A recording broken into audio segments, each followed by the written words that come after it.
Yeah. Okay. So I don't see if you can hear the music on my computer. Apparently you can't. Oh, let me try to check it out on YouTube. Mm.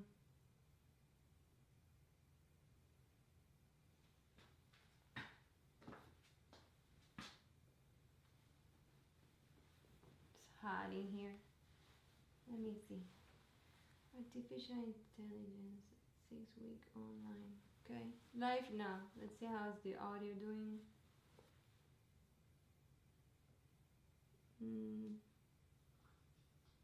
yeah, so you can hear me pretty good.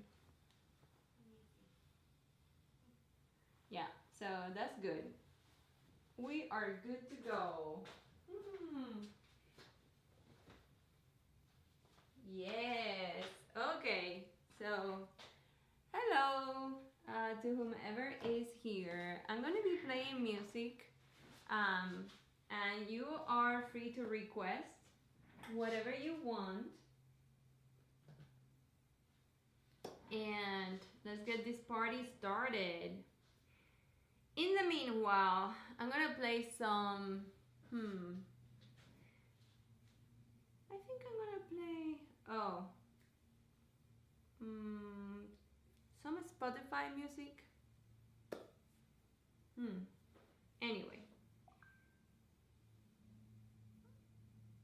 yeah, those are my notifications. Okay.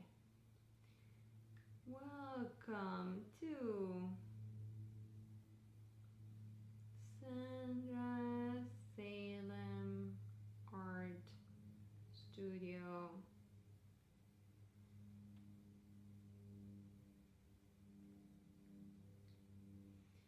Today I will continue working on the ecorche and the hand. The hand is driving me crazy. Feel free to hang out, listen to good music, chat, ask questions, whatever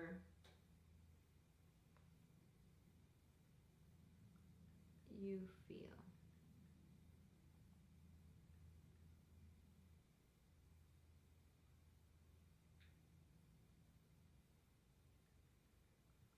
Drop a hi here if you want me to talk to you. So let's listen to music through my microphone. I know that it's not the best quality, but maybe I have something interesting to talk about while I'm here. And I don't know, today I feel kind of calm and quiet, so I probably am not gonna be super talk active. But let's go and play some music. Can I play music from the web inside of Sonos?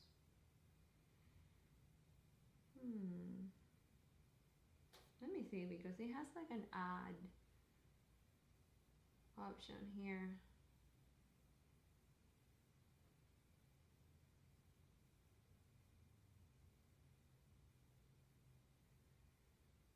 Hmm. Hmm.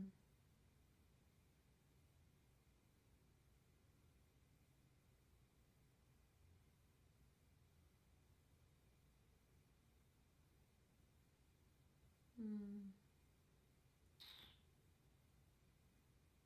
Hmm.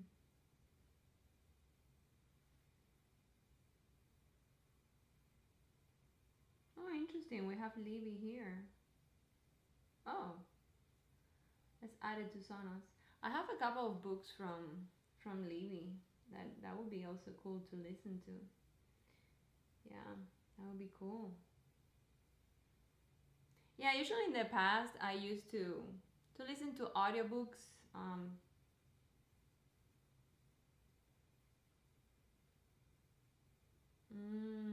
Okay. So, I will do this another moment, not today. Oh, my class. Oh, I think I can play this class. No, but I want to pay attention to him when he's talking. I'm trying to decide. Okay, what am I gonna focus on? Okay, so, huh.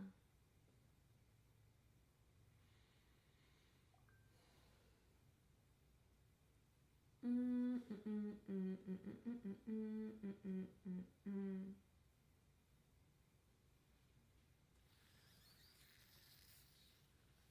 Yeah, I think I'm gonna fix this and also work in the hand because the hand is driving me crazy. Such an ugly hand. It looks very robotic to me and it doesn't really match the style of the feet because those are more like my husband's type of foot. Um, and then the hand is definitely like Mickey Mouse cartoon hand. So I want to make it a little more natural. So I'm going to be looking at my hand and figuring it out. Oh, Mr. Ray's hand is awesome. Dang it, I really need to look at this. Oh my god. You. Oh, good lord, I need to watch the whole thing. Hmm. Mm. Yeah, so what I can do is to play. Um, Let me see what's this capturing. Probably it's capturing a specific app instead of the desktop. Let me go to properties. Yeah, it's catching a Spotify. I'm gonna create a new one.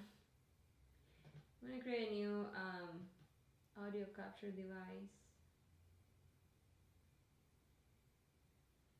Can I do it from here? No. Yeah.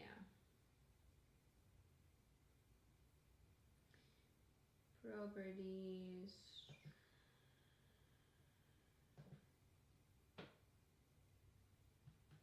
Yeah. Hmm.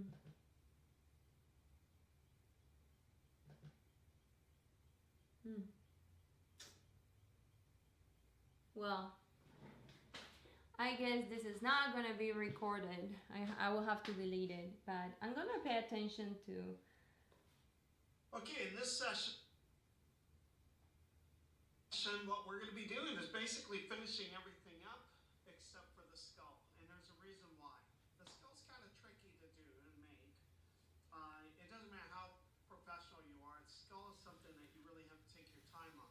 The good thing that you're going to hear from me is that we don't have to do it right now. We can even finish this up, bake it, paint it, get it all ready and beautiful, and still be working on the skull. We could even start on the muscles and not have the skull done. That gives us a little extra time to just keep working that skull until you get it right. Okay, so first things first, get your jelly out and put it on everything that we're going to be doing. The hands, the forearms, the hands, the forearms, radius and ulna in this case. We're going to be putting scapulas on here, and these are they're pretty tricky. So I'm hoping all goes well today because the scapulas are challenging, especially at this scale, and especially since we want them to look like they're kind of floating.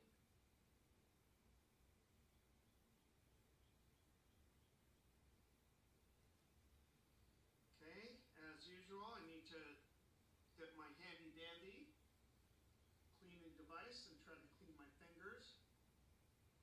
You also notice that I brought in my paint again, because we're going to be doing the same thing we did with the little foot, we're going to be doing with the hand, the right hand.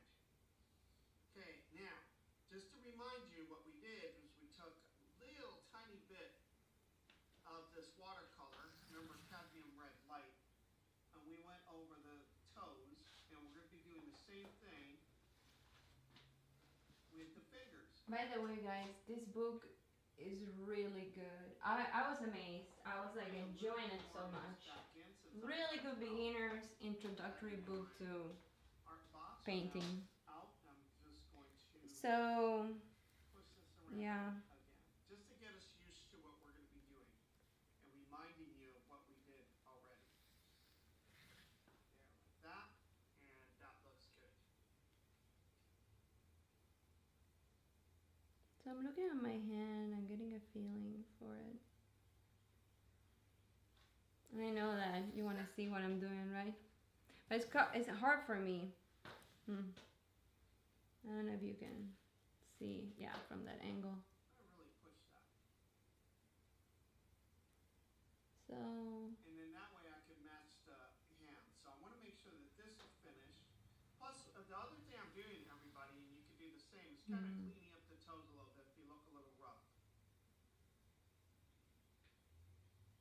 So I'm thinking more about my husband's hands because I look at them all the time, right? There. And those are male hands. Really good. Well, let's do it. The radius and the ulna on the right side is going to be done the way we did the tibia and the fibula. Just to remind you, we combined the tibia and the fibula right over here. Remember that? Over here we have a separate tibia and fibula, so over here we have a separate radius and ulna. So it's going to match. What we do with the leg, we're going to do with the arm. Yeah. Okay, that being said, let's go ahead and start. The ulna includes your olecranon, which is the fancy anatomy way of saying elbow. So what I'm going to do is just basically put like a big clump of clay here. So yeah, and this is going to represent both the radius and the ulna.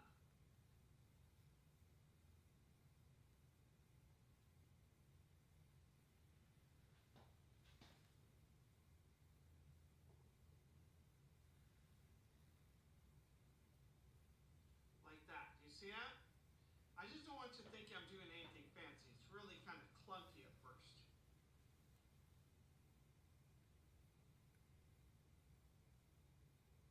What I'm doing here on this back side is making sure that you see that I'm blending it all together. I always try to use a little bit more clay than I need because that way I can reduce it down a little bit rather than trying to build it up. Sometimes I go back and forth. Sometimes I start with just little pieces. In this case, I wanted to start with one big clump. I'm also keeping in mind that I want a nice big elbow here. Okay? The radius and the ulna create kind of like this nice plank. And I'm going to rotate this around so you can see it from different points of view. I'm trying to keep this somewhat rectangular. And there's definitely more clay here than we need. So what I want to do is I want to just cut some of this off. So I'm gonna add this because I feel that the fingers were too long for such a tiny palm. And I've been stretching the fingers. So I've been stretching the fingers because the hand was too tiny for my taste. And I was like, I need a hand that is kind of proportional to the foot. And usually your hand is half your foot or a little bigger. So I was like, okay, this is a good size.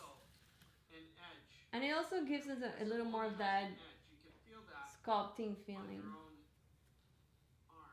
So he's doing this part here. So I already did that, right? So the crest is only really on the bone. When you look at a living person, it's actually a furrow.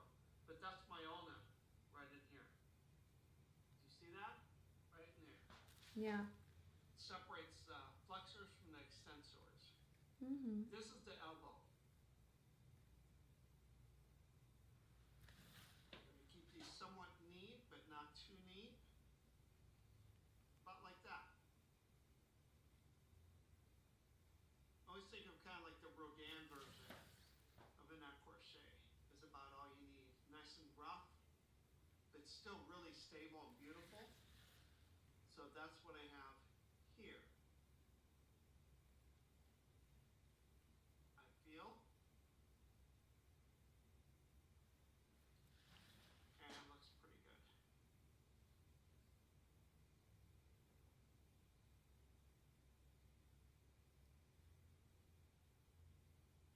See this ridge right here that I'm trying to create? Right along from the elbow to where the pinky finger. Mm-hmm. He's working on this And now. that's what that looks like. Of course, he's doing a better job than I I want did. to create the actual hand. Remember to match the foot. Yeah, but for my first one, it's not too bad, okay? It's pretty Now good. Foot down below. This is my first crochet, so it's looking pretty sexy. Fleshed out. I must say, I'm pretty proud of myself. Now what we're gonna And I'm sure that once it's finished, it's going to be amazing. It's going to look like badass. And you know why? Because I know look good. for a fact that my skull is going to be amazing because I'm really good at portraiture. So my skull is going to be awesome. I'm 100% certain that it's going to be awesome. And when you have a really good face, everybody forgives the rest. This is the way we do it. First we start with like the body of the hand. Okay, so when I see And I'm excited because this is going to be a gift for my teacher Ray Bustos. got it? So I have a feeling that Watch. his house is going to be finished by the time I finish this. We already put So he can have his own crochet already standing. He has one that he built, but this one is going to be fresh. And you know, even though it will have some mistakes, it's not going to be a big deal.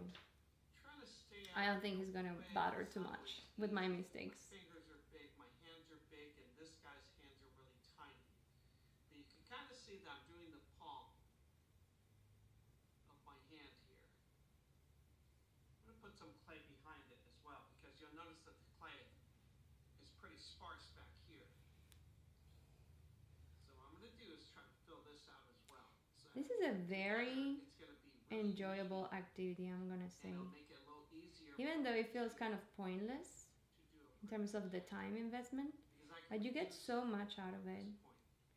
It's like doing Tai Chi, On the Qigong. clay, see if you can see it. See, I'm both the It front is relaxing, and the back, just to but you're kinda also sandwich learning these wires. anatomy. The thumb needs to be It's separate meditative. from the other fingers. Meaning I it's highly almost like suggest it's a different artists plane. to have this experience, even though it looks like, oh, you can do it in ZBrush. It's not the same. Yeah, I can do anything in ZBrush, and it's gonna be easier, and you're gonna get better quality overall, like a more finished look. The index But the finger is satisfaction and the straight, pleasure of followed using by your this one, hands this one, and this one. This will be looking at this curl.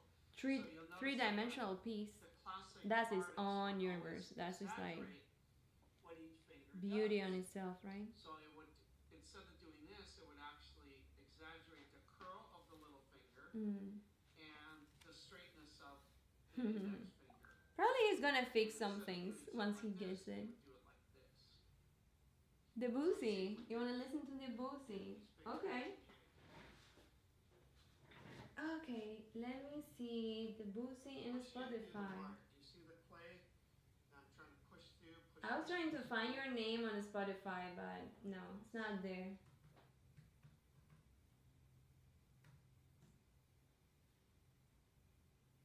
I'm going to use my little cuticle pusher tool. Okay, I'm gonna do it through If you look at here. my hand, you'll see these little folds, especially since And I'm gonna lower the audio here. So let me know if you're listening, okay? Because I was gonna. I don't know how loud the music is gonna be though. So let me know if you can. Okay, is it playing? It should be playing. Let me pause it. Enter Debussy. Okay, the best of Claude Debussy. You should be hearing Debussy now. Yeah. And I guess I have to, and also lower the.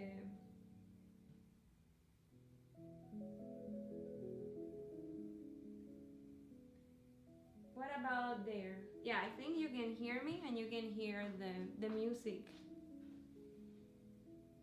Mm. Um, and then what I can do is, huh, lower the audio here. Older man, older than It shouldn't bother you too relative. much. No. Now I'm gonna put a couple of these little folds. This is the beginning of Yeah. Let me know if creases. the music is okay or if you want more music and less me.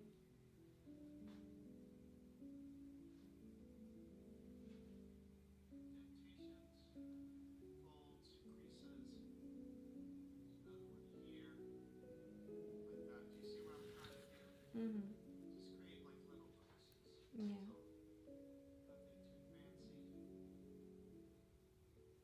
So nothing too fancy. Pushing it clean through the wires. You just have to manipulate this. You know, I'm going to get you to be really good with your fingers. Because you kind of have to be. You have to just be delicate about this. Caress, caress, caress. Remember this like your pet. So it's a little pet, you're petting this.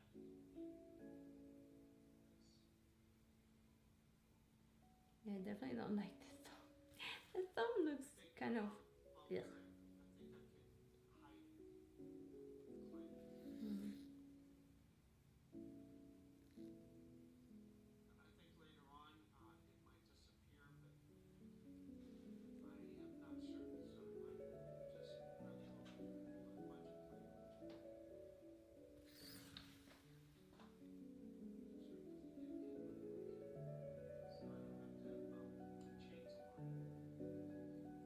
Another good tool is, as usual, anything rounded.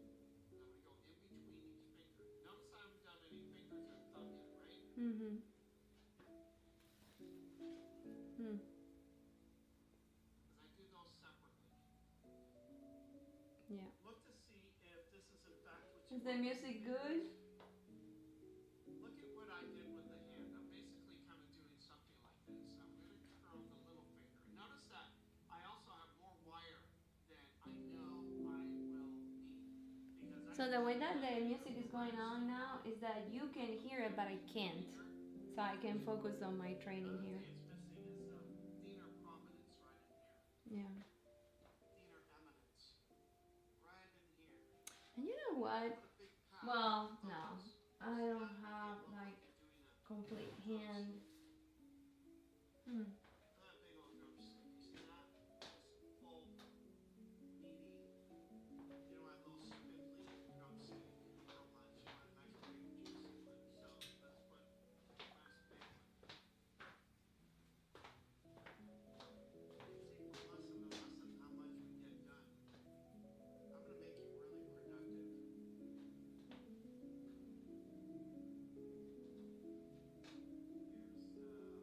Here's that's the body of the hand without Mm-hmm. any fingers, and that's what you need to remember.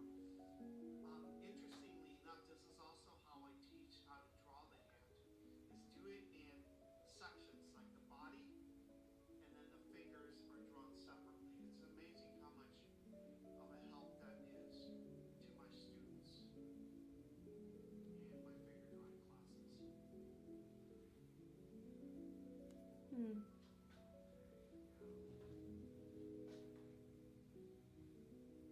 Once again, it's sometimes a little difficult to try to keep on the way. I want you to see that I'm not doing anything except filling this in. Okay? As you see, your hand is much bigger than his hand, so it's kind of tricky to try to work in a small scale like this. But it's also really really nice because I think it gets done faster. I'm sorry I cannot show Big, huge what I'm working sculpture, on. actual size or The something. angle is not the correct angle. Being really It should be either here or here, the camera. little pads. You have a pad for your little finger.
that's why I'm experimenting here. right here. The hand is annoying for sure, Should be about an inch. because I don't want those fingers to be chubby. And then you need to have something So of the wire is gonna show through. Oh gosh. I think I have to do what he's doing, which is a very complicated way of doing it. Oh gosh. sometimes I just tell my students, use common sense. Does that look like a baseball mitt? If it doesn't, it's too big. Does it look like this guy has a little girl hand? It's too small. How's that? First it was small and now it's too big. Looks like a Mickey Mouse hand. Think that's too big, too small? Yeah. I think it's a little too thick. Mm-hmm. You said that too, then that's what I'm talking about. But it's okay because I'd rather start with something a little bit thicker Mm-hmm. because I can reduce it. Yeah, for sure. It's easy. So you start with a little sausage shape. And then you reduce it. Okay, take a look. Hmm. Remember, you and I both thought it was too thick, and it is. But this is easier because now I just reduce the thickness of it.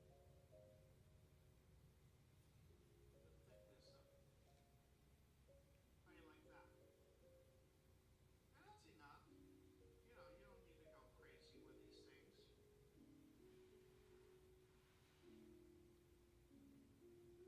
I'm curving that finger inward to make it match my own hand.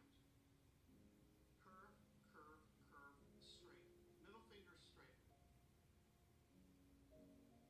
What I'm going to do now is I'm going to put the little creases.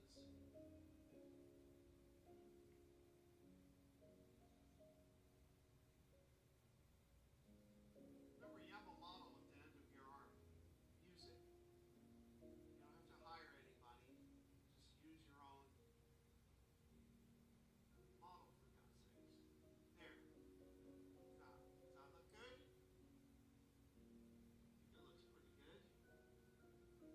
I think it looks pretty good.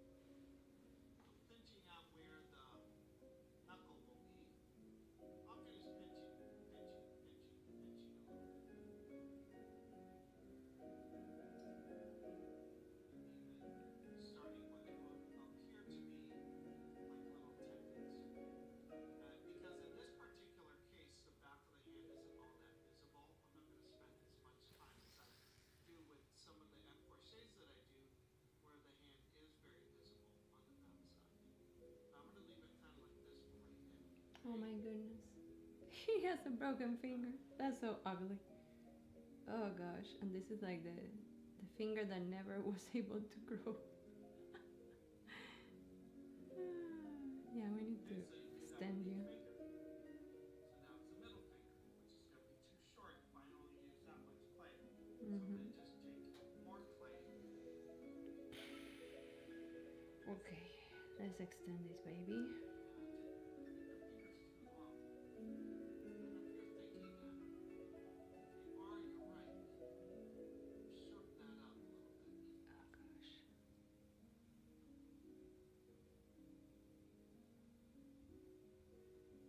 Really use, common sense. It sounds Hmm. trite, but since we don't have Yeah.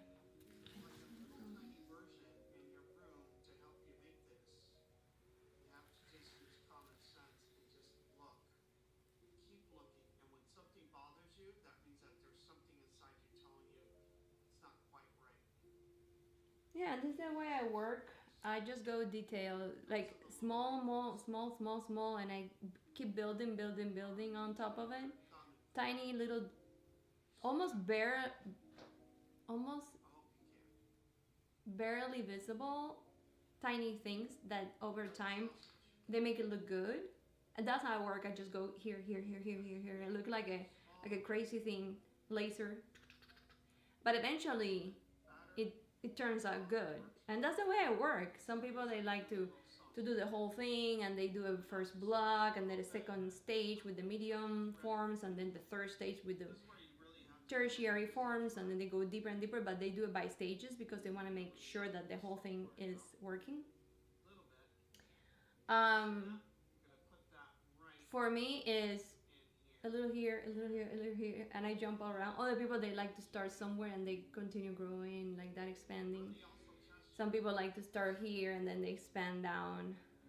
I'm more of a boom, boom, boom, boom, boom, boom, boom, boom, boom, jumping around, but eventually it turns into something that I like. And I enjoy the process because I'm a details person. It's like, okay, I see this detail here and I see that detail there. So I'm very driven by detail. I love details. And that's how I build. I do little details here and there, here and here, and eventually I rework the proportions and then I rework things. Sometimes I redo them. I did this food 3 times. It was kind of like here, and then I'm like, oh my god, that's too big. But I did it at that level of detail. So I have to cut the toes and redo the whole thing. And then my teacher said, oh, the toes are too long, make them more small. And that's what I did. I had to bring more flesh in and I have to redo them. So I have done this 3 times already. That's the problem when you work how I'm working, but at the same time you need to have fun with the process and just let your mind do its thing. Because if you try to change the way you are, it's such a struggle, to be honest. It's not worth it. Now, it doesn't mean anything if you are a female and it's the other way around, like the male version. It's just it's one of those things on average, for some reason, with women, their index finger is longer than their ring finger. And on average, men's ring fingers are longer than their index fingers. Strange but true. I'm trying to bring these little fun facts for you.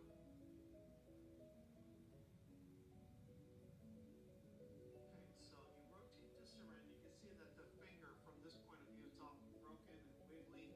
So fix it.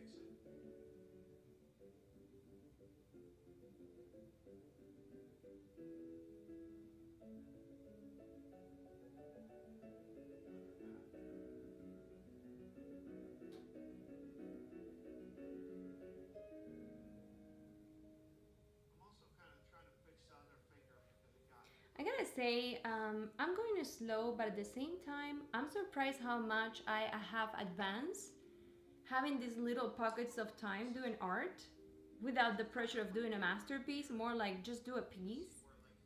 And then having the accountability of showing up in camera every day forces me to work on this stuff that I guarantee you, if it weren't because I'm live streaming, I wouldn't even show up to my art studio because I would create excuses to not do it.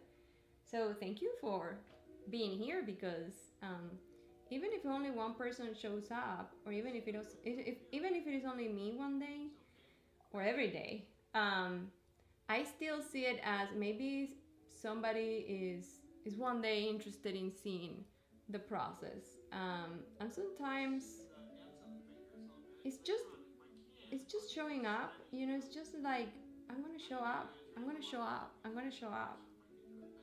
I'm going to try to put the fingernails in here, by cutting them into And that has been wonderful because I'm gonna tell you, I have advanced a lot with this project just because using Thursdays to allocate 2 to 3 hours of working on these and working at a level that I feel happy with. So I'm looking forward to getting all those other things moving on for me, these other projects. And I have another class that I want to take. I'm not gonna lie. I have another class that it has been in my bucket list, and I'm thinking this is the year that you need to get all these classes done, and feel like, okay, I accomplished that. Now let's do something different and have all these tools. And it's called The Extra Mile with Pablo Munoz, and it's kind of like an intense workshop where you learn ZBrush at a very deep level. And ZBrush has been like this big challenging technology for me. So I'm looking forward to study with him and extract what would work for me and what wouldn't. And to be honest, maybe I don't need to go through that course to realize how to use ZBrush. but at the same time, it's one of the things like, graduating from university is like, oh, I want to achieve that. So that course, the extra mile, has been in my back burner for 3 years, and I'm very tempted right now to take it because is man, if I get to do all these courses that I'm going through this year, my growth and transformation is going to be so completed. There are other things that I'm trying to achieve at the same time, but I have the time. If you take like 2-3 hours out of your day to work on these little chunks and they compile every day, eventually you have done a ton of things. I know Tony Robbins says that people overestimate what they can do in a year and they underestimate what they can achieve in 10 years. I totally agree with that, but I'm going to tell you, compounding of projects and work, having that allocated slot of time to work on those things, that's magical, because suddenly it's like, oh, I'm done. And it became a habit, it became a routine. And it has to start with something small instead of going for your magnus opus and it's like, oh, I have to paint this big thing. Like, okay, let's start with something small that is more achievable. And I have these pieces here that they're gonna be exciting, and they're gonna be definitely exciting for me to wood burn. They're plywood, but I'm gonna start with this one. I'm gonna show it later. I think it's like 1 foot, maybe 13-15 inches diameter, and it's a good starting point for what I want to try, which is I want to do a grisage technique with wood burning, and this magnolia painting that I'm putting together digitally is gonna be the design that's gonna go inside of that piece. So I'm gonna be getting a lot of stuff done. First, I'm gonna be using, actually I've been painting it. Yesterday I painted a good amount. I'm gonna continue painting it to my level of skill. Then I'm gonna compare that to, okay, I'm gonna submit this to AI and ask it, refine it, make it better, and see what are the results. Maybe it's gonna surprise me and be like an amazing piece, and I'm gonna be like, hell, AI still wins. And then I'm gonna take that piece and I'm gonna project it into the piece of wood that is like the circle, and I'm gonna probably trace it, with something pen on top of the projection, and really go into detail on that one.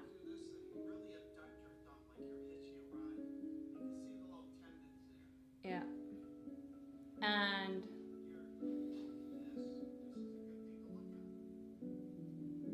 And then once that is done, the complete wood burning stage is done. That would be the underpainting, right? It would be like the grisé.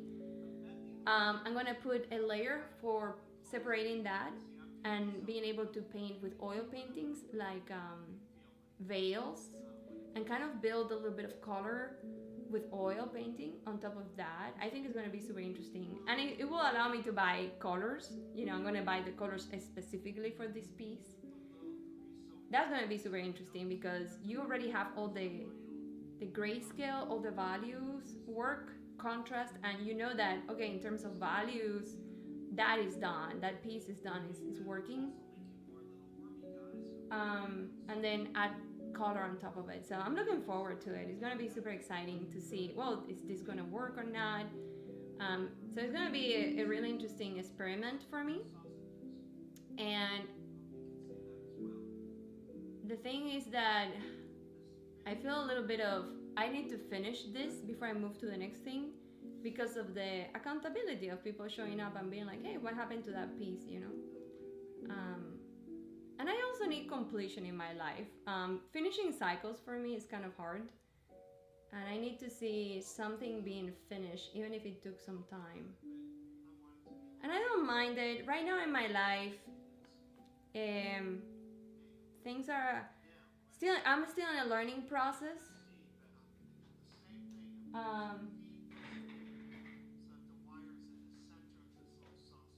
I'm still in that growing, changing process. I'm doing so many things, rewiring my brain. I'm trying to troubleshoot. Okay, diet. I need to incorporate this new diet lifestyle. How can I do that unconsciously, right? And how can I use AI to help me? Because for me, the biggest struggle is the prep work, and the purchasing and the shopping list. And because I took AI mastery, I just figured out something that is like, oh, I don't need to do this myself. I can just rely to AI, and AI is going to be good enough. It's not going to be perfect, but it's going to be better than the time that I want to spend doing it myself and controlling the outcome. So what I do is I just take the PDF with the recipes and the guidelines for the week, and I just upload it to ChatGPT. It could be Claude, doesn't matter. And I ask it, okay, create a shopping list for me for the first three days of this week, so the food doesn't spoil, right? And then just create that list. And you can even ask it, I'm going to be on Publix Rolesville. I need you to tell me which aisle, or just separate by aisle. Like it will say, oh, okay, all this food is in this aisle. All this food is in this produce section. All this food is in this other section. This thing is in on. So it can really optimize it for you. But still, I had to go to the store. So I was thinking, okay, what is another big friction for me right now when it comes to getting the food fast? And I was like, you know what? There's Instacart. You can just tell Instacart, this is what I need, get it to me by this day, and you just pay a little bit by, I don't know, a tip or something. I'm like, that's not a bad idea because it saves me time. Instead of me spending 2 hours in the shop, I can pay maybe, I don't know, $10 for the delivery. And then I don't have to waste time, and I can use that time for something better. So I was like, that's an option that I didn't think about until I think yesterday. I was like, why don't I do that? Instead of wasting my time going to the store and, picking this orange and the other orange and which one is better, and the avocados, which one is better. It's like, oh, when people bring you food, you're not looking so much at if this avocado is better or not. You're like, okay, it's an avocado. It's good enough. So I was realizing that it's like, I'm going to give it a try and see if that would work for me. Because imagine, that's 2 hours of your week that you're just using for maybe working on your AI app, or working on your website, or creatively. 2 hours, I can use it for learning. I can use it for giving a class. It's like, it's about how do you want to manage your time and how you want to automate things that are stealing from that. So I was like, okay, this is the solution. Because I don't have a problem eating the food. I don't have a problem. I don't have a problem with the diet. The diet feels amazing. I feel better. But the problem was like the prepping, the shopping list, going to the store, carrying the food, put it in the pantry. And it's like, well, if I can cut all this section, the only thing I really need to do is just to put the food in the pantry and put the recipes together and kind of simplify them if they're too complex, but they are not really. Do my smoothies, put them in the fridge, I'm like, oh wow, that's a brilliant solution. Why didn't I think about it before, right? It's like you need to be ready for stuff, or you need to have the right priorities. Like, where do I want to spend my time? And then with AI, I was like, AI eventually everybody has to learn it. And postponing it, there's no point. And I was really, really like spending a lot of time in AI trying to catch up with, AI can do anything and everything. And when I realized that, I was like, oh shit, I'm behind. So I've been, spending so much time in the AI learning curve. And then I was like, you know what? If you learn a little bit each day, also is going to compile. Maybe you're not getting 100% out of the money you're spending right now, but you're learning and you're optimizing and you're hanging out with the right people that is using it while, the other people are not using it.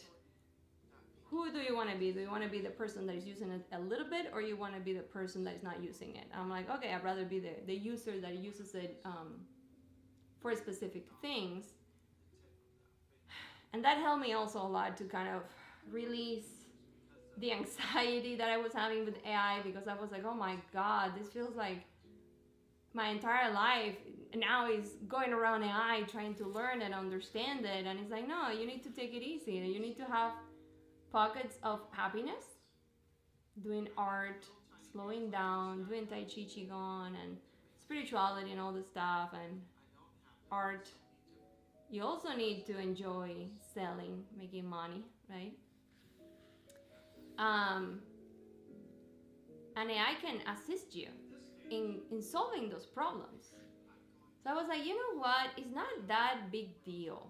It's just my mind getting in the way and making it bigger than what it is. And I'm like, no, just a step at the time. Like the same way I'm doing this crochet and it's going to take me 2 years.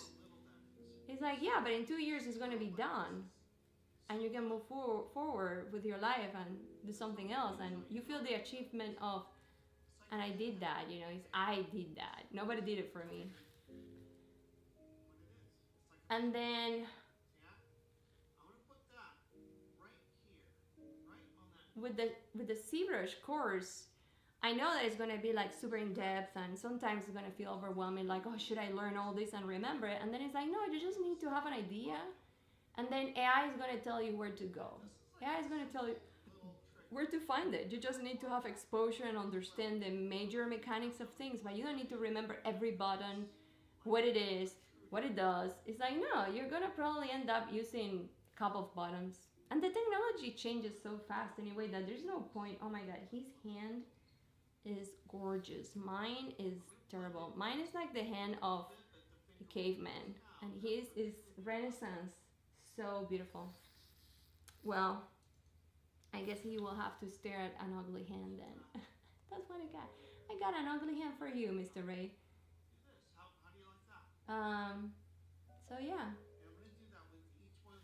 Those are beautiful, beautiful hands. I'm not gonna lie. Hmm.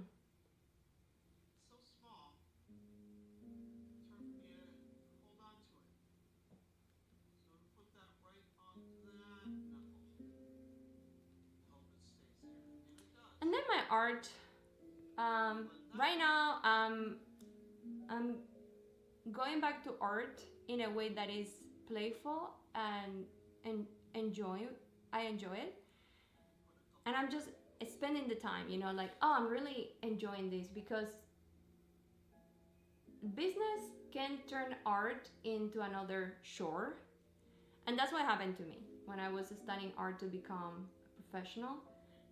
It really killed the joy for me. I was like, oh my God, how can you keep the passion and the joy and the excitement when you have all these demands and expectations? And I was like, I don't know. So I stepped away from it because I didn't want to do that, modern, vanguardism type of art that I don't consider to be art. It's more like a philosophy, a speech, writing stuff. And I'm like, yeah, that I don't care for that. That's not me. And I didn't have really anybody to teach me how to do the type of art that I wanted to do. So I moved into graphic design and illustration on the computer because it was practical. It was like I will get paid for it. And a lot of artists, they were afraid of the technology, and I wasn't afraid of it. So it was convenient for me. I was like half artist, half designer. And that really helped me because it opened the door to jumping into the new technology. And now I see myself with AI is again like deciding what is me and what is AI, what is going to be delegated to AI, and what is going to be done by me and owned by me. Because that's the disjunctive. We're going to be creating and using AI. I guarantee you everybody's going to use it because it's so convenient and you don't want to be left behind. So even with my husband, he's a software developer, and he's like, oh man, I'm gonna become a manager. I'm like, yeah, pretty much. You're gonna be overseeing the AI, and you're gonna be managing AI. AI is gonna write the code, and that's pretty much your job now. It's like oversee stuff. That doesn't mean that we don't need back-end software developers. We do need that, but that's not going to be the main role. You know, people need to really learn how to use AI. And I'm a little proud of myself because he was reluctant. He's the type of person that he sits on the sides to see what's going on, and he doesn't take that leap of faith. Um, but I am the opposite. I'm the person that is like, oh, opportunity. Oh, wait a minute, I need to know what is that about because maybe there's something in there, and I just jump full in, right? And I'm like, I'm gonna swallow it all. And the benefit of it is that I pass it on to my husband because he sees me in those classes and talking with people, and they're saying, "Oh, this is great. This is a game changer. This is blah blah blah." And when he sees the people excited, he's like, "Oh, maybe I'm missing something, right?" Because it's not only her. Now it's a bunch of people saying that this is the shit. And then I am hanging up with really brilliant people in that field, and he's kind of listening on the background. He's like, "Oh my god, that person sounds so smart, and I like what they're saying." So in that sense, that's my gift to the relationship. He's the the steady person, the person for the long run. He makes sense of the finances and all this stuff, and making sure that I don't end up under bridge. But on the other hand, I'm the person that is like, oh, we're gonna go to another country, and we're gonna go to North Carolina, and now we're gonna go to this other place, and now we're gonna do this thing. I'm the one that is always like looking for opportunities, and he's like, oh, can you just change your mind every minute? I'm like, well, because I tried this, I couldn't, and I tried that, I couldn't. So I'm always like trying to see what is getting in my way, and how can I get rid of the friction. And I'm always studying. Oh my goodness, I'm the eternal student. He tells me that. He's like, I don't know how you manage to be always studying. Like, what are you expecting to do at the end of the day, right? It's like, what is the whole idea? And I'm like, I have no idea. Is why am I always studying? I think it's that fear of not using my potential. Like, I know that I have potential, and I have talent, but then it's like, what is it missing? Like, what am I missing? Why is this not working? Why I'm sucking at this? Why can I make this work? And I just jump in, it's like, hey, this is a pain point. Well, I have to solve it. And I have done that always. Except, the times I didn't have access to resources. But the moment I had access to the resources, thanks to the internet, and now with AI, it's so much easier to find the resources. It's like, there's no excuses to not make sure that my dreams come true. And this has been passed on from my mom. She was obsessed with success, and the reason she didn't want to stay in this realm is because she blamed herself that she came with all the things to be a winner, and she was a major loser. And she herself realized that it was because she was very lacking in emotional intelligence. Like, she had perfect memory. She could read tons of books and remember them. A very ample, very vast culture. She was a beautiful woman. She was a model. And she had a really great personality. She was very good at parties and stuff like that. But then when it came to human relationships, she felt like, I'm always missing, and I was like, well, you didn't have a role model, you didn't have good modeling for those skills, and you just need to change the strategies. If something doesn't work, you need to figure out why it's not working, and learn it. And I was like, instead of reading the classics that they're very tragic and everything ends up in death, you need to start reading psychotherapy and books on self-development and stuff like that, so you can get better at this, at the game of life, and try. And she was like, nah, that's not me. She was not up for that. She was like, that's nonsense. I'm like, well, I mean, you need to adapt, or you're gonna be left behind, right? If you don't adapt to the times, you perish. That's evolution 101. Things change, and you need to change, even if you don't like it. You need to find a way for you to make it work. You delegate it to somebody, or you learn it yourself. but palm of the hand. Now, granted, this is a very Caucasian person. It's just that I like using the color of the Sculpey. And if you wanted to do, because you could actually add so in a sense, that colorations to this and make it that obsession in that she passed on to me about succeeding so you can is tiring in a sense. It makes you anxious. It really sucks away a lot of happiness because you're always looking for the next thing in the horizon. But at the same time, it gives you so many skills. you already have like Skills that you would never imagine except you with would develop or gather. this Sculpey, And it all started because of this feeling of possibility of, hey, maybe I could be good at this. Maybe I could do this. And suddenly you discover that you have a talent for it. for me, maybe a very like a fair-skinned person. And it's funny because I want to make a business out of art, but I don't want to deal with the business side. So my hope is that I become really good at whatever I do to the point that maybe I can create an AI, have those conversations, it can make those contacts, it can reach out. And if you have an amazing body of work, people are not going to be like, oh, but she's an AI agent. They're going to be like, oh gosh, I need to contact this person because their work is amazing. When you see something really incredible, you're like, I need to talk to this person. So I think that's the focus for me for the next 2-3 years, is to discover my own process for creating art, my own unique voice. And once I get that, the rest is gonna just come on its own.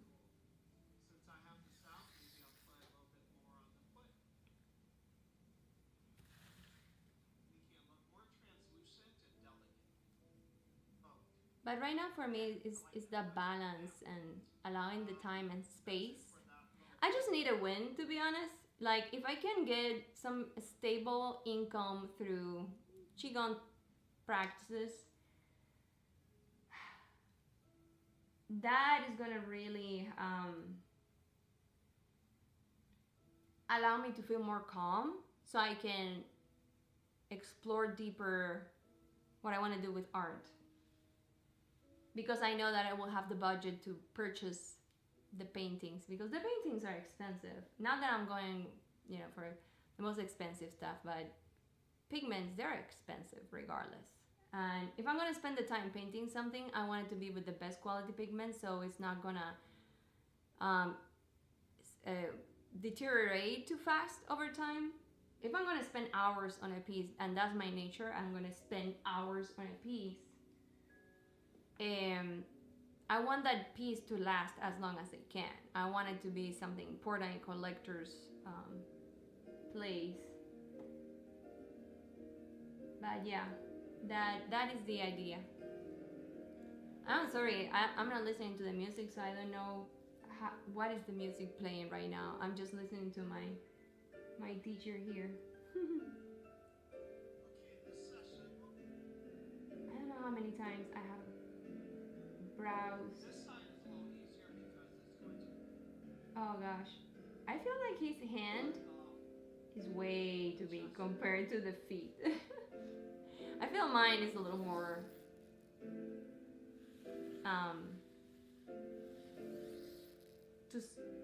mine could benefit of being longer, but I'm not really stressed about it right now.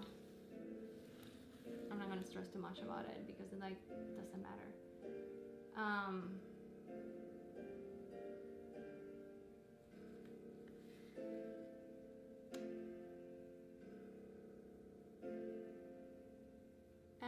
And then the other thing is asking for help when it comes to, or maybe finding some education online. When you want to do something, it's like, okay, I want somebody to teach me this. I'm definitely gonna be asking people, how can I get a book done with AI, and find a course on the internet that is illustration book for children. This is how we do it, and try to find something that is close to what I want to do. Not that I want to really delegate the art making to AI, but I do want to see like how people organize the content, how they edit the book, how they organize the pages. Because yes, I can do it, but it will take me so long. While AI can kind of give you foundation, and then you just shift and edit things a little bit here and there, but nothing major. Because I have this idea of making a book about my Imaginatomy class, how I created this project. And it's kind of like a fun book, and I want it to be really fun to look at it, because those are the types of books that I like. Really nice design, really nice illustration, little amounts of text, but text that goes straight to the point and give you what you need. And you know, kind of grounding, bringing people down to the reality of art making. Because I've seen books and courses that they don't show me the most important aspect of the work, and what they tell me I already kind of knew, and I'm like, yeah, but I want to see this part that you're not talking about. And I guess it's because people don't want to show their secret sauce, because then other people are going to be like, oh, there's nothing special about your process, you just have these references and you're just copying this and that.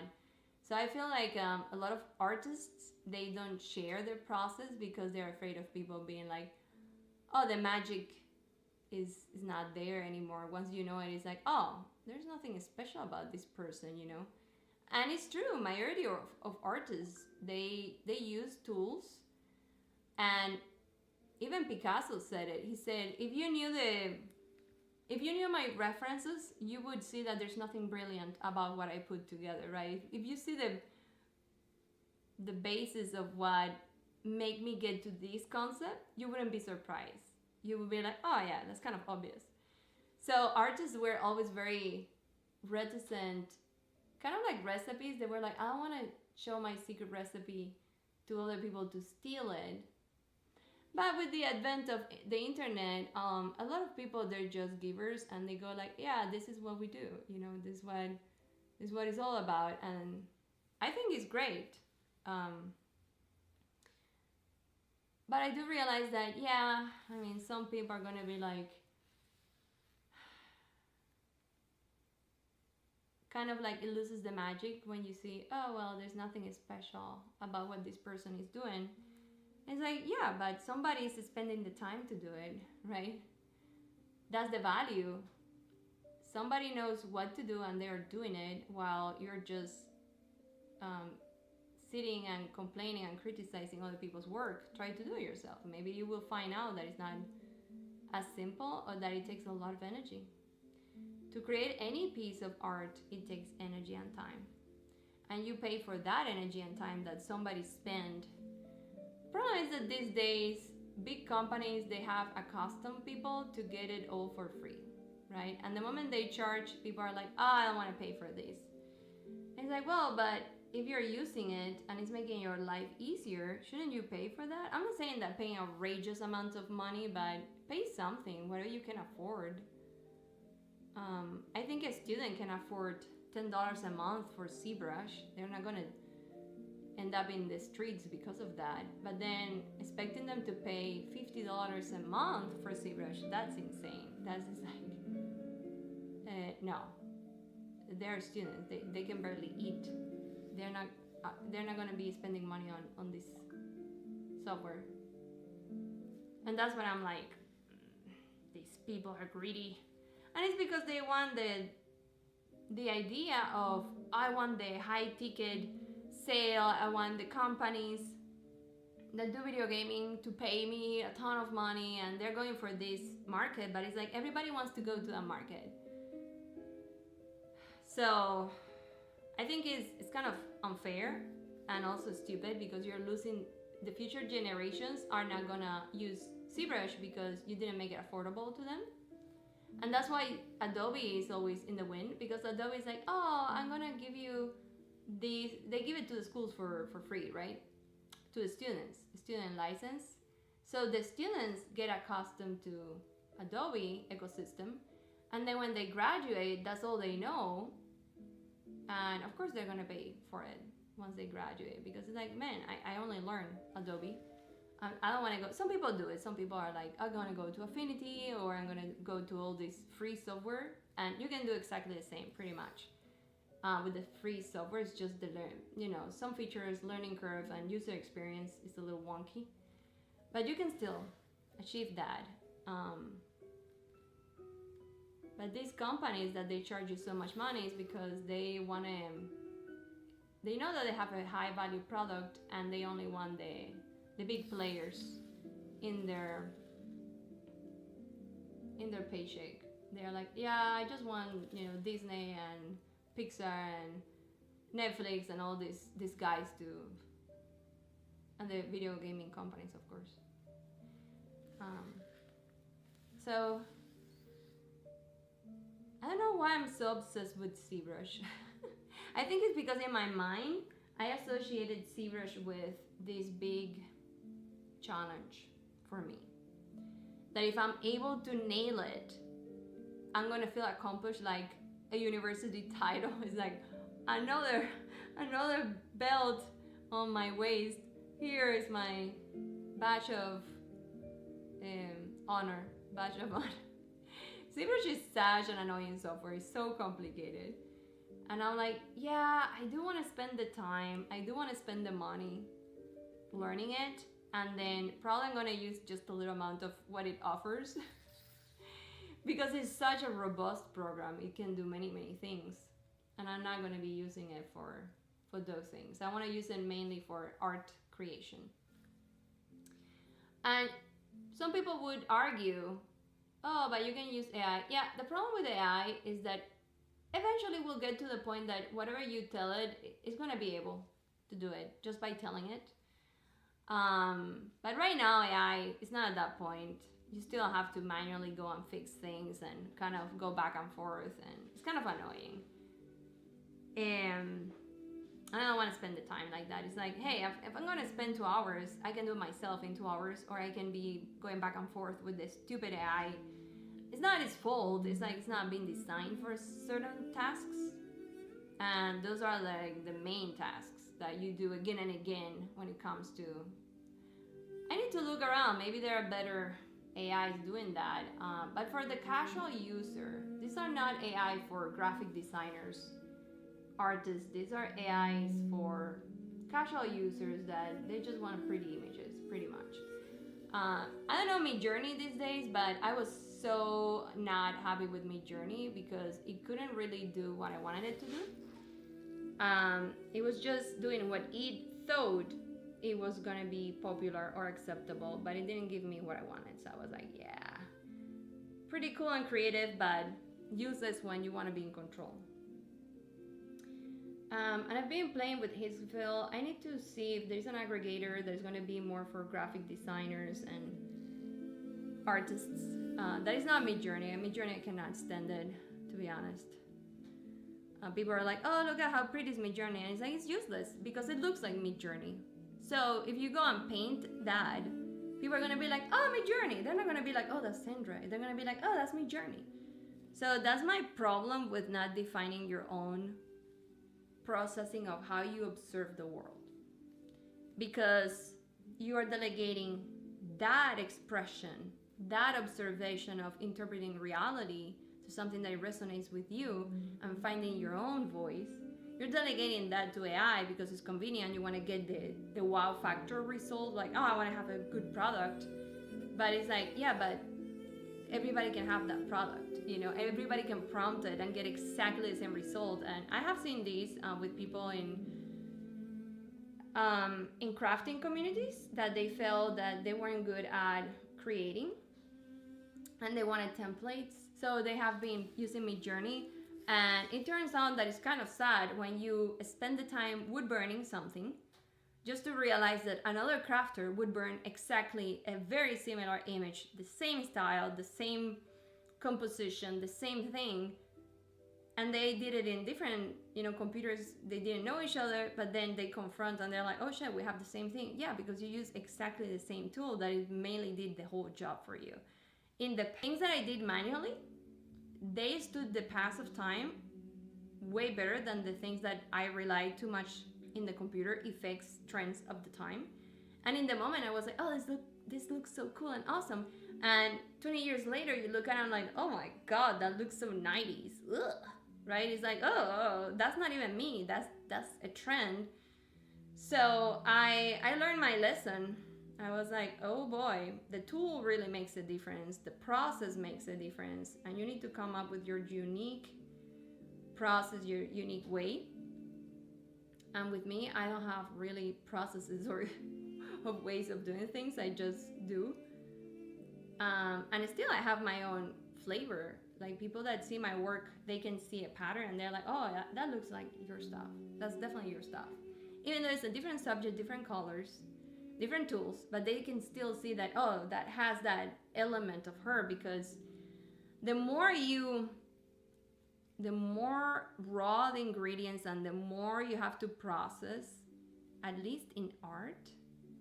I mean, there are things that you can delegate if you want to have a specific look, especially when you're working on projects, collaboration with other people. You cannot be the only voice there, because it's not a piece of art. It's something that other people have to use, right? In those cases, yeah, you can rely on the machine and all this stuff. But when it comes to your own art, I just realized that, yeah, you need to develop those raw skills. You can still use the machine, but you need to be clear on how much of the machine is going to be there that is not going to ruin the entire feeling of what you want to go for. The machine should be there to enhance, amplify, or simplify what you want to do, but it never should be the one giving it a look to your art. That you have to do yourself.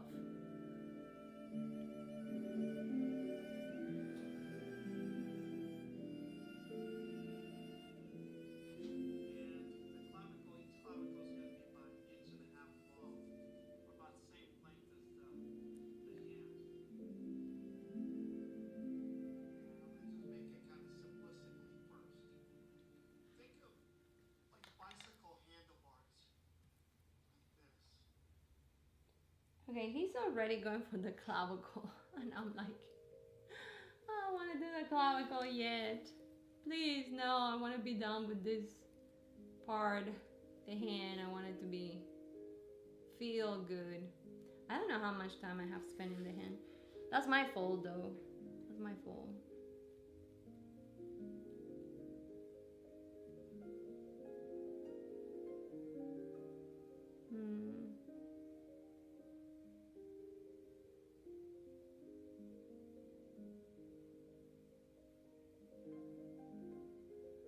Yeah.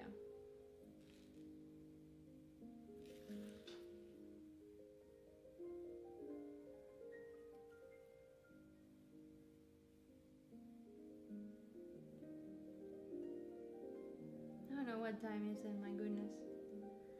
Woof! I have to go to the school. I only have a couple of minutes to get ready for school. Now I feel hot. Oh my gosh. This weather doesn't make up its mind. Okay, the hand working process. I think it looks a little more interesting. Still chunky and weird, but that's my fault. I didn't follow his precise steps, and this is why I'm paying the price. So I need to figure out how to keep this from getting really, really wacky.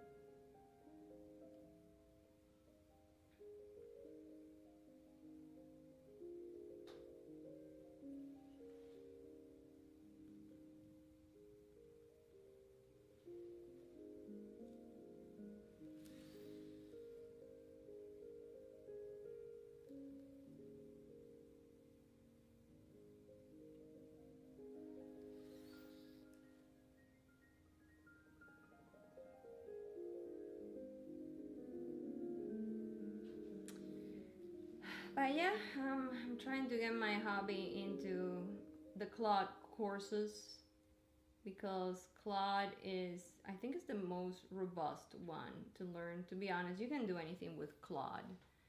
At this point, Claude has resolved all the things that I was trying to resolve 6 months ago, and now Claude co-work is like, it's done. You don't need to worry about it. So it's like, oh, I don't need all these other things when I have Claude, and you only pay $20 and you can do anything, literally anything. So I'm like, okay, I want to get into this course, and I said to my husband, can you ask to your company to pay for the course for you, and then we both take it, right? Because I really want to understand. I know they're gonna get really nitty gritty with the process, but I'm like, this is worth it. I mean, yes, and it's a commitment of time, but if you really understand the machine and all this stuff, it's gonna be super easy to really make use of it. And one of the things that I really love is that I took this little, I'm gonna join his community for sure. Actually, I'm gonna join today. But the thing is that this guy, he created a community that is gonna focus on Claude, and he taught this little class, and it was really good to have the basics of what is it good for. So Claude is offering agents and skills and also plugins, and they all do so many things. But the thing that I found cool is that just in a couple of minutes, he showed, here, Claude is doing my bookkeeping. I just have to drop the invoices into a folder, and I give it instructions of what to do, and it creates an Excel sheet for you. Well, it will calculate everything, and I don't even need an Excel sheet. I don't feel that I need that. I think at the end of the day, Claude can go through all the documentation and be like, oh, this is your net, this is your expenses, and this is your profit. And I'm like, that was the part that really was tedious and made me really dread taxes at the end of the years, because you have to go back in time and take all the things. And now it's like, oh my goodness, I just have to retrieve that, give it to Claude. Claude is gonna analyze it and tell me, okay, this is important, this is not important, blah blah blah. Here it is, boom, it's done. Yeah, it took some credits and it took some time for the machine to do it, but then it's done. Like, it's not annoyingly, painstakingly taking me days and days, and I'm just procrastinating the hell out of it. It's like, oh, I don't need to do that anymore. This is pretty good. And it's just, one AI doing it. So yeah, people that are saying, oh, I don't want to use AI for any reason, I'm like, dude, you have no idea. AI is going to make your life so much easier. You're not going to spend so much money. Actually, yes, you have to pay for subscriptions, but at this point you only need one subscription. But Claude is a beast. You need to learn it, right? It's like, yeah, you need to really understand. And then ZBrush, it's kind of archaic the way it works, but I don't want to delegate 3D sculpting to the AI. First, it's gonna make mistakes, and second, it's taking away from your process. It's like saying, I'm gonna create an avatar of me that is gonna do Tai Chi Qigong. Yeah, the avatar is getting the benefits, but you're not getting anything out of it. So the processes, when it comes to creativity, that the human has to own, because that's your own development and your own voice and your own humanity. But then the stuff that you don't care about, like these menial tasks of accounting and numbers, and some people enjoy it, but it's like, dude, I don't. And I really don't want to spend $200, whatever amount of money. One time I had to pay $2,000 to an accountant. And I was like, that's way too much money. I mean, I understand they need to make a living, but maybe an accountant for me is that expensive, is overshooting. When you realize that you're wasting time and money on those things, and the pain of it, oh my God, the pain of doing your own accounting. No, you don't have to do that anymore. So, and the same with marketing.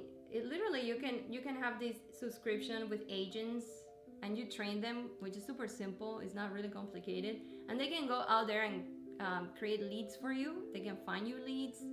They can get you customers. They can post social media for you if you don't like it. It's like, oh my God, when it's well done, is priceless. It's like, oh my God, why didn't I learn this before? And that's what I'm telling my husband, trying to prove it to him. It's like, oh my God, you're not getting the results from AI because you haven't trained to understand how to use it.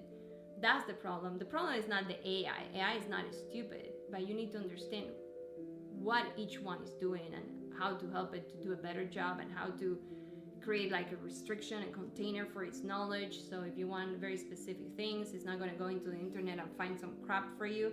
And that's being done. Like that is, it's already done. This is not brand new. It's just that people didn't take it seriously, and now it's in everybody's face. And now we have to run and embrace that technology.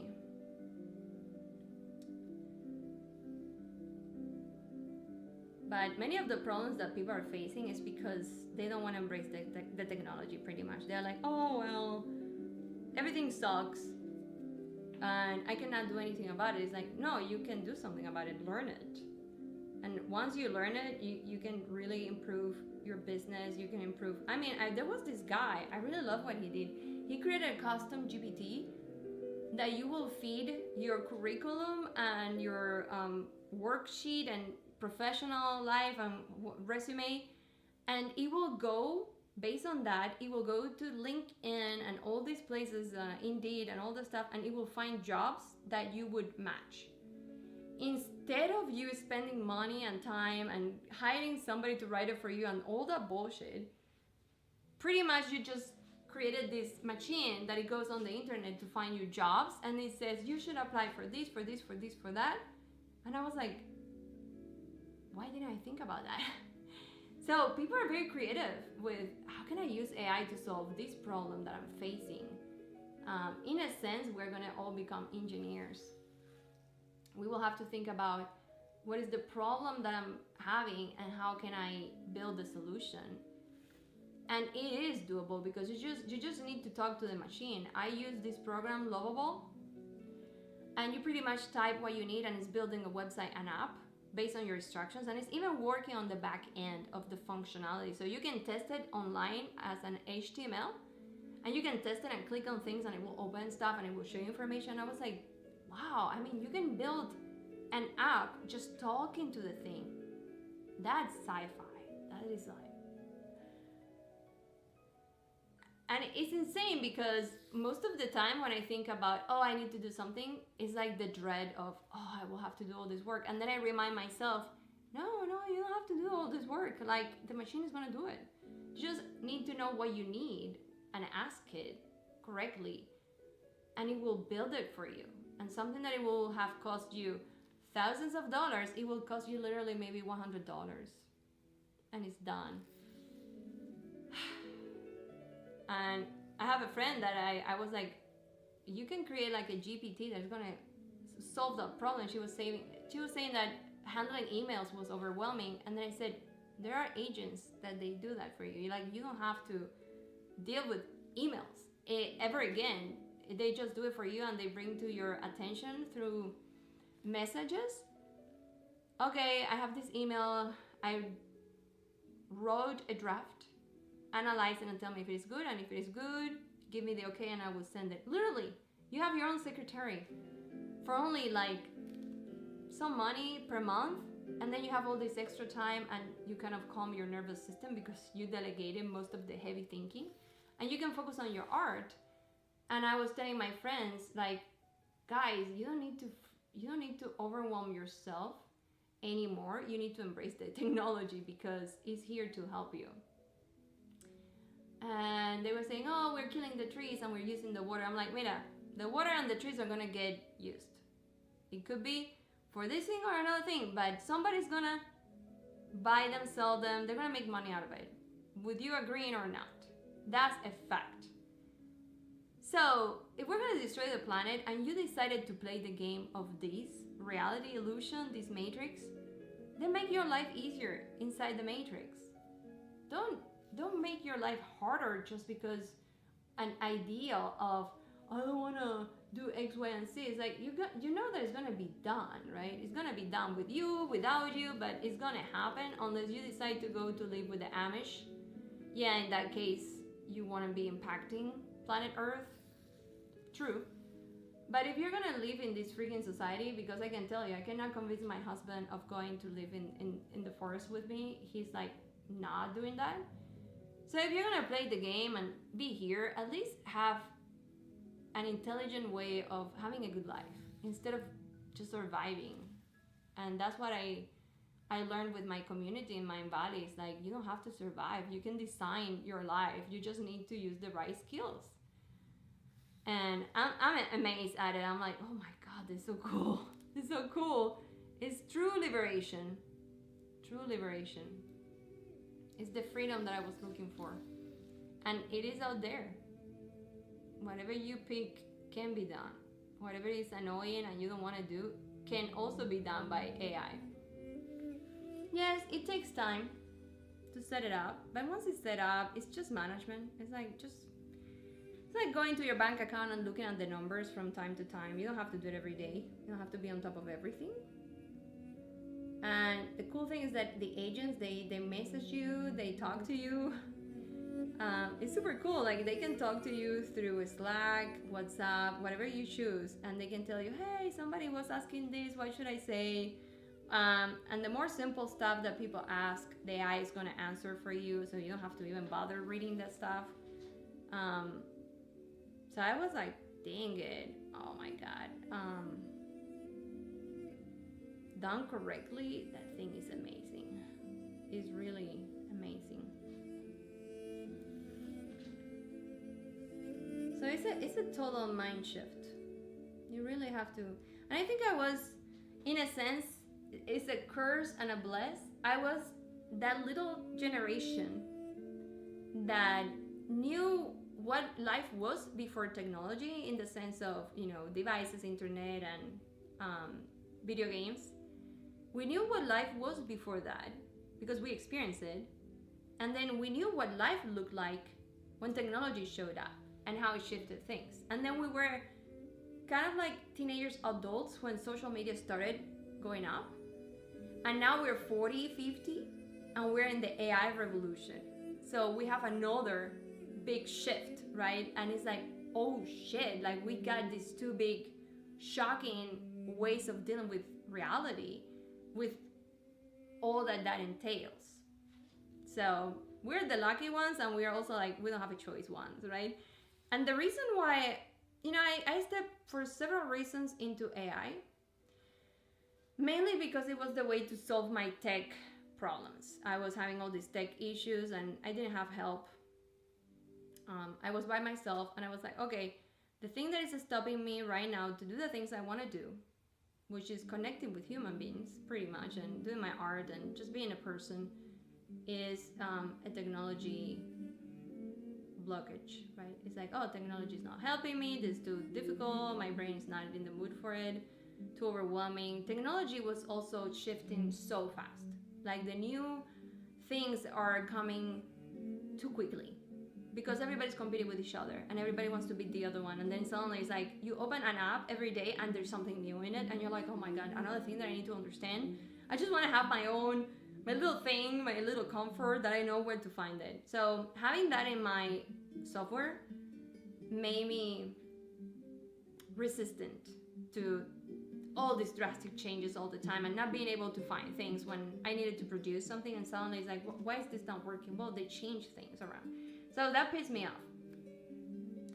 And AI was the promise to, this is the solution to all your technology problems. And I was like, okay, if this thing can really solve this problem that I actually have, I'm willing to spend the time, energy, and money to learn it. And it does. It does help you a lot. I'm not saying that it's going to solve every problem, but it's going to solve most of the problems. So in that sense, it was great. But then the opportunities and the possibilities started opening, because it's like, oh my God, you get to build, design, engineer the solutions for your life. And the only limit is your imagination, because AI can do it. It's just your imagination, what it needs to be cranked up. And suddenly I'm like, I need to learn this, because even if I don't use it myself and I don't succeed with this, I need to be able to explain and teach it to my kids because they need to learn this stuff. This is their future, and I need to be the person that is on top of it so I can explain it to them and be like, hey, this is what it is, this is what it is, this is what it is. So, let me see, what time is it? Oh shit, 6 p.m. So I gotta go. So anyway, that's what really, I was like, you know what? In my family, I'm the person that is willing to jump into new things. Everybody's like, oh my God, I'm gonna wait to see where it goes. They resist change by nature. And I'm more like, I want change. Something has to change. So I was like, okay, I'm gonna be the star trooper here. I'm gonna jump into it, even though it's not my realm. AI is not my thing. Definitely, I'm not software developer. And suddenly, I'm asking my husband software developer stuff, and he's like, why are you asking that? He's like, well, I'm learning AI, and I need to learn this stuff. He's like, oh my God, I never thought you would be interested in this stuff. I'm like, well, I don't have a choice. You know, it's not like I'm enjoying it, but I need to understand the foundation to see how the technology operates, because this is the base. I need to understand this stuff so I can troubleshoot AI or whatever.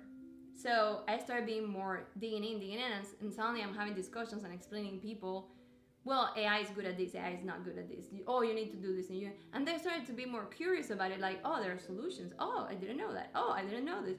So now they start seeing that it's not an AI problem, it's them not knowing how to use AI, right? Which is mainly a technology problem. You know, somebody designs the software and they never explain to you how it works. You're supposed to figure your way around it. It's like, that's so stupid. Why they don't have like tutorials inside of it and explaining you things? Now they do have that, but even with AI, they just give it to you and you have to figure it out, and then people are failing because they don't know what they're doing, and they're blaming AI, like AI is stupid.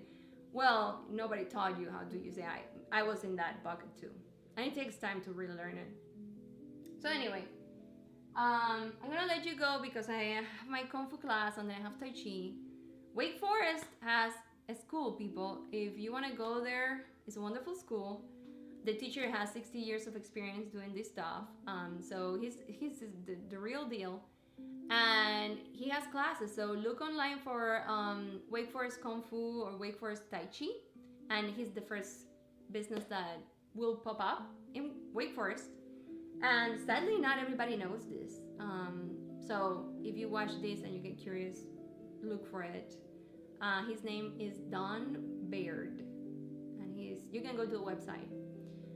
It is listed in the Google Map explanation of the business. And also we have been there. I've been there for, I don't know, 4 years, maybe 3-4 years. I think 3 years, and it's really great quality. You really learn. It's a real thing. It's not some bullshit. And now I'm helping assistant the teacher with the classes. And then I'm doing a little bit of getting some Qigong classes for the community. So if they are not, they cannot make it to the nighttime, and, we'll have still enough sign-ins for daytime Tai Chi.